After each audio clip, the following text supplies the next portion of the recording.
the little girl discovered that two planes were about to collide. She immediately turned off the autopilot. She switched the plane to manual control. She intended to use the updrafts in the cloud ahead to adjust the aircraft's angle of flight. When the passengers saw that the pilot was a 9-year-old girl, they were filled with fear that they could not avoid the impending crash. Little did they know, the little girl was the first aircraft designer of the 21st century. She was also China's first female pilot. An accident had sent her into the body of a little girl decades in the future. Drawing on memories from her previous life and with her mother's help, she adjusted the plane to a climbing angle to pass through the clouds. Meanwhile, the ground control tower staff discovered the aircraft had lost its signal. According to radar projections, the two planes had likely already collided. The tower controller was deeply saddened to hear the news. Everyone thought that all of the more than 100 people on board had perished. Suddenly, the monitoring system showed a signal from that aircraft again. Seeing that the plane had escaped danger, everyone was instantly elated. The controller was full of admiration for the pilot's skill. He believed that no one could match this level of control. Soon after, the tower successfully contacted the captain. The controller praised the captain as a hero who had saved more than 100 people, but the captain reported that the person who had just been flying the plane was a 9-year-old girl. Because his hands were injured and he could not operate the controls, the co-pilot was incapacitated.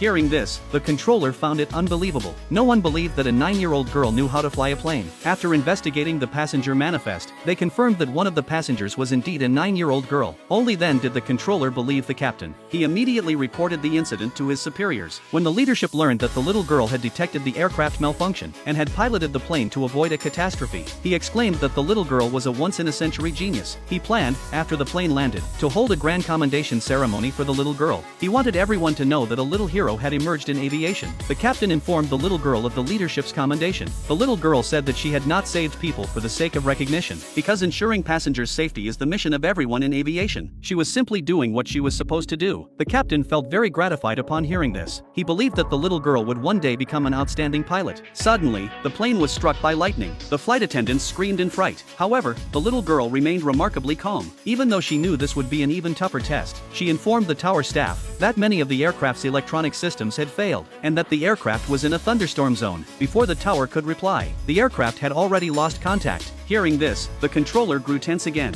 He thought of the teacher he respected most, and wondered how that teacher would choose if faced with this trouble. Unbeknownst to him, the little girl was his teacher. At that moment, a flight attendant noticed that the right wing of the aircraft was on fire. She asked the little girl to fly the plane back. The captain intervened to stop her, explaining that the main wing structure was unstable and that fuel was insufficient, and that attempting to return would only result in crashing midway. Upon hearing the captain say this, the little girl's mother began to worry as well. She asked her daughter if there was any other way. The little girl replied that there was one option, and that option was to make an emergency landing.